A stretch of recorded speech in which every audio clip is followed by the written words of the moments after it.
Welcome to Section 7, Lesson 8. So far in this section we have covered polynomial vocabulary, addition, subtraction, multiplication, division, and the remainder and factor theorems. Today we use everything to sketch the graphs of polynomial functions efficiently. The structural information about a polynomial is enough to produce an accurate sketch without point-by-point plotting. The four pieces of information we need are end behavior from the leading term, the y-intercept from the constant term, the x-intercepts from the roots with multiplicity information, and the maximum number of turning points, which equals degree minus 1. Today, we lock in each of these four ingredients and combine them into a fluent graph sketching workflow that works for any polynomial. First idea on the board. End behavior is determined entirely by the leading term, which dominates the polynomial as the absolute value of x grows large. There are four end behavior cases based on the parity of the degree and the sign of the leading coefficient. Positive leading coefficient, both ends rise to positive infinity, like the parabola y equals x squared. Even degree, negative leading coefficient, both ends fall to negative infinity, like negative x squared. Odd degree, positive leading coefficient left end falls to negative infinity, right end rises to positive infinity, like x cubed. Odd degree, negative leading coefficient, left end rises to positive infinity, right end falls to negative infinity, like negative x cubed. Memorize the four cases. Intercepts. The y-intercept of p of x equals the constant term, equivalently p of 0. The x-intercepts of p of x are the real roots, the values of x where p of x equals 0. To find x-intercepts, factor the polynomial and solve each factor equal to 0. Each x-intercept comes with a multiplicity, which is the exponent of the corresponding factor in the factored form. Multiplicity controls how the graph behaves at that x-intercept. If the multiplicity is odd, the graph crosses the x-axis at that intercept. If the multiplicity is even, the graph bounces off the x-axis without crossing. Odd cross, even bounce. Third idea, turning points. A turning point is a place where the graph changes direction from rising to falling or from falling to rising. A polynomial of degree n has at most n-1 turning points. Some polynomials have fewer turning points than this maximum, but never more. The maximum turning points rule lets you spot check the qualitative shape of any sketch and rule out obviously wrong drawings. Today, we drill the four-step workflow on a cubic example with 3 real roots and on a quartic example with double root multiplicity and lock in graph sketching for the rest of Section 7. Polynomial graphs are determined structurally by four pieces of information and behavior: y-intercept, x-intercepts with multiplicities, and the maximum number of turning points.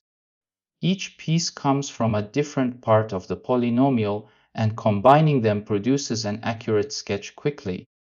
And behavior from leading term. Four cases. Even degree with positive leading coefficient graph goes up on both ends, like y equals x squared. Even degree with negative leading coefficient graph goes down on both ends, like y equals negative x squared. Odd degree with positive leading coefficient graph falls on the left and rises on the right, like y equals x cubed. Odd degree with negative leading coefficient graph rises on the left and falls on the right, like y equals negative x cubed.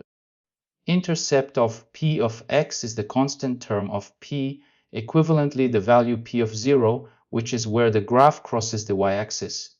The x-intercepts of p are the real roots of p, found by setting p of x equal to 0 and solving. Each x-intercept comes from a factor of the polynomial in the factored form, and the multiplicity of the intercept is the exponent of that factor. Multiplicity controls behavior at the x-intercept.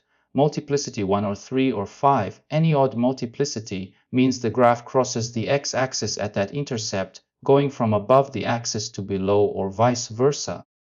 Multiplicity 2 or 4 or 6, any even multiplicity, means the graph touches the x-axis at that intercept and bounces off without crossing, staying on one side. Odd cross, even bounce. Turning points. A turning point is a place where the graph reverses direction, going from rising to falling or from falling to rising. The maximum number of turning points for a polynomial of degree n is n-1. A linear polynomial has 0 turning points. A quadratic has at most 1. A cubic has at most 2. A quartic has at most 3. The maximum turning points rule is a useful sanity check. Any sketch with more turning points than degree -1 must be wrong. Here is the first worked example. Sketch the graph of p of x equals the quantity x minus 3 times the quantity x plus 1 times the quantity x minus 1. The polynomial is given in factored form for our convenience, with 3 distinct real roots. Step 1. Identify n behavior. Multiplying out the factored form, the leading term is x times x equals x cubed, with leading coefficient 1. Degree 3 is odd, leading coefficient positive, so n behavior is left false, right rises, the same as the basic cubic y equals x cubed. Step 2. Identify the y-intercept. The y-intercept is the constant term, equivalently p of 0. From the factored form, p of 0 equals the quantity 0 minus 3 times the quantity 0 plus 1 times the quantity 0 minus 1 equals negative 3 times 1 times negative 1 equals positive 3. So the graph crosses the y-axis at 0, 3. Step 3. Identify x-intercepts and multiplicities.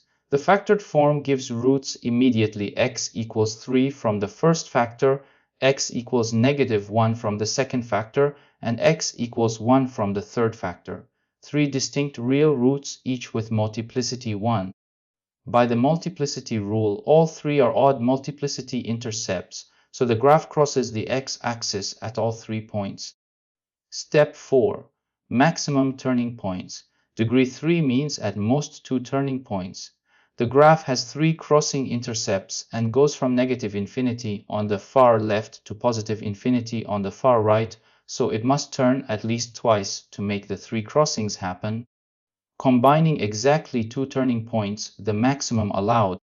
Step 5. Combine into the sketch. Start from the far left at negative infinity, rising up to cross the x-axis at x equals negative 1. Continue rising to a local maximum, then fall to cross the x-axis at x equals 1. Continue falling to a local minimum, then rise to cross the x-axis at x equals 3. Continue rising to positive infinity on the far right. The graph passes through 0, 3 on the y-axis between x equals 1 and x equals 3. The sketch is a typical cubic with 3 real roots in increasing order. So the sketch combines n behavior, y-intercept, 3 x-intercepts with odd multiplicity and 2 turning points. The big lesson from this example is that structural information about the polynomial is sufficient for an accurate sketch. No point-by-point plotting is needed. The 4-piece workflow produces the graph from the polynomial structure alone in a few minutes. Here is a second worked example with a double root illustrating the bounce behavior. Sketch the graph of p of x equals negative the quantity x squared times the quantity x minus 4. The polynomial has a double root at x equals 0 from the x squared factor and a simple root at x equals 4 from the x minus 4 factor. Step 1. Identify n behavior. Multiplying out, the leading term is negative x squared times x equals negative x cubed with leading coefficient negative 1. Degree 3 is odd, leading coefficient negative, so n behavior is left rises, right falls opposite to the basic cubic. Step 2. Identify the y-intercept. P of 0 equals negative 0 squared times the quantity 0 minus 4 equals 0. So the y-intercept coincides with one of the x-intercepts at the origin. Step 3. Identify x-intercepts and multiplicities. From the factored form x equals 0 with multiplicity 2 from the x squared factor, and x equals 4 with multiplicity 1 from the x minus 4 factor. The double root at 0 means the graph bounces off the x-axis at the origin without crossing. The simple root at 4 means the graph crosses the x-axis at 4. Step 4. Turning points. Degree 3 means at most 2 turning points. The bounce at 0 counts as one turning point, where the graph touches the axis and turns back. then the graph must go from above the axis at the bounce to below the axis at the right ends, where end behavior is fall to negative infinity, crossing through x equals 4. So one more direction change is needed, giving 2 turning points total. Step 5. Combine into the sketch. Start from the far left at positive infinity, falling toward the bounce point at x equals 0. The graph touches the x-axis at the origin from above and immediately turns to go up briefly. Wait, let me reconsider with the leading coefficient sign carefully. Negative x squared times x minus 4 equals negative x cubed plus 4x squared. Leading coefficient is negative 1. End behavior is left rises, right falls. At x equals negative 1, p of x equals negative 1 squared times negative 1 minus 4, 1 times negative 5 equals negative 5, so the graph is below the axis on the left near the origin. Bounce at zeros from below, the graph rises towards 0, touches, and goes back down. Home. This conflicts with the rising end on the left, so let me redo at F2 the Palamantas in 2 1 4 have 5 to 5, so P went to 5 above axis. Far left rises to plus infinity, comes down to bounce at 0 from above, then continues falling, crosses at 4, falls to negative infinity. 2 turning points, 1 at the bounce xto, and 1 between 0 and 4 where the graph reverses momentarily. Let me re-examine. P of 2 equals negative 4 times negative 2 equals positive 8 above axis. So between 0 and 4 the graph stays above, then crosses at 4 to negative. Step 6. Final shape. From far left rising and coming down, bouncing off 0 from above, going back up briefly to a local maximum somewhere between 0 and 4, falling through 4, crossing the axis, falling to negative infinity. The bounce at 0 plus the local maximum and the crossing at 4 together create exactly 2 turning points, matching the degree minus 1 maximum. So the sketch shows the bounce behavior at the double root and the cross behavior at the simple root, with the negative leading coefficient flipping the end behavior from the basic cubic. The big lesson from this example is the multiplicity bounce rule. Even multiplicity means bounce, odd multiplicity means cross, and the rule controls the graph shape at every x-intercept. Combined with end behavior and turning point bounds, the 4-piece workflow handles any polynomial. 3 mistakes that catch every algebra student during their first weeks of polynomial graphing work. Each one is fixable with a small explicit habit applied on every problem from now on consistently. First mistake, getting end behavior wrong by considering only the degree and ignoring the sign of the leading coefficient. A student looks at a degree 3 polynomial and assumes left falls, right rises end behavior when the polynomial has a negative leading coefficient and actually has left rises right falls behavior. The fix is to always check both pieces, the parity of the degree and the sign of the leading coefficient, and to memorize the 4 cases of end behavior arising from the 4 combinations. Even positive both up, even negative both down, odd positive left, down right up, odd negative left up right down. Second mistake, forgetting that even multiplicity roots produce bounces rather than crossings. A student factors a polynomial and sees a factor of x minus 2 squared and draws the graph crossing the x-axis at x equals 2, when actually the multiplicity 2 factor means the graph bounces off the axis at that point without crossing. The fix is to always identify multiplicities for every root from the factored form and to apply the odd cross even bounce rule consistently.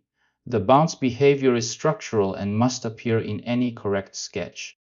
Third mistake, drawing more turning points than the degree allows. A student sketches a cubic with 4 bumps, when a cubic can have at most 2 turning points by the degree, minus 1 rule, or sketches a quartic with 5 bumps, when a quartic has at most 3 turning points. The fix is to always apply the maximum turning point sanity check on the final sketch and to revise the sketch if it exceeds the bound. Polynomial graphs cannot have more turning points than degree minus 1, no matter what the polynomial structure suggests. polynomial graphs show up across calculus optimization, engineering design, data fitting, and computer graphics continuously. 4 broad sectors below where every working professional uses polynomial graph sketching skills routinely. In calculus optimization, the critical points of a polynomial function correspond to the turning points of the polynomial graph. Finding the local maxima and minima of a polynomial is a standard calculus problem solved by setting the derivative equal to 0, and the polynomial graph visualizes the result. Maximum and minimum problems in business, engineering, and science routinely involve polynomial objective functions, and the graph sketching skills from today are the visual gateway to the calculus optimization techniques.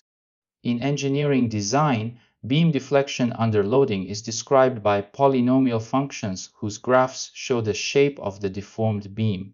Fluid velocity profiles in pipes and channels are polynomial in the cross-section variable. Stress distributions in structural members are polynomial. Engineering analysis tools render these polynomial graphs constantly, and the structural information about end behavior, intercepts, and turning points is exactly the information engineers extract from these graphs to make design decisions. In data fitting and statistics, polynomial regression fits polynomial curves through measured data points, and the resulting curves are visualized using the same polynomial graphing techniques. Quadratic regression for parabolic trends, cubic regression for inflection points, and higher degree regression for more complex patterns all rely on polynomial graph interpretation. Statistical software packages render these graphs automatically, and the graph reading skills from today translate directly into data analysis competence. In computer graphics and computer-aided design, Bezier curves and B-spline curves are polynomial parametric curves whose visual shapes follow the polynomial graph rules from this lesson. The control points of the curve correspond to coefficients of the polynomial, and the resulting curve shape is the polynomial graph in 2 or 3 dimensions. Every smooth animation path, every smooth curve in vector graphics software, every smooth surface in 3-dimensional modeling uses polynomial graph mathematics. 3 things to take with you from this lesson today. Polynomial graph sketching uses structural information from the polynomial to produce accurate sketches without point-by-point plotting. Today's 4-piece workflow is the standard graph sketching approach used in algebra, pre-calculus, calculus, and engineering analysis. First, end behavior from the leading term, 4 cases based on the parity of the degree and the sign of the leading coefficient. Even degree positive lead means both ends up. Even degree negative lead means both ends down. Odd degree positive lead means left falls, right rises. Odd degree negative lead means left rises, right falls. Memorize the 4 cases and apply them mechanically by inspection of the leading term. Second, intercepts and multiplicities. The y-intercept is the constant term of the polynomial, equivalently p of 0. The x-intercepts are the real roots, found by factoring and setting each factor to 0. Each x-intercept has a multiplicity equal to the exponent of the corresponding factor. Odd multiplicity produces crossing behavior at the x-intercept, even multiplicity produces bouncing behavior. The odd cross even bounce rule controls the graph shape at every x-intercept. Third, maximum turning points. A polynomial of degree n has at most n-1 turning points. The bound is a sanity check on any sketch. More turning points than allowed indicates the sketch is wrong and needs revision. Combined with end behavior and intercepts, the 4 pieces of information uniquely determine the qualitative shape of the polynomial graph. Coming up next, the lesson called Rational Root Theorem, which provides a finite list of candidate rational roots for any polynomial with integer coefficients. Combined with the factor theorem from the previous lesson, the rational root theorem gives a systematic algorithm for finding all rational roots of any integer coefficient polynomial. The lesson teaches the candidate list construction and the testing workflow.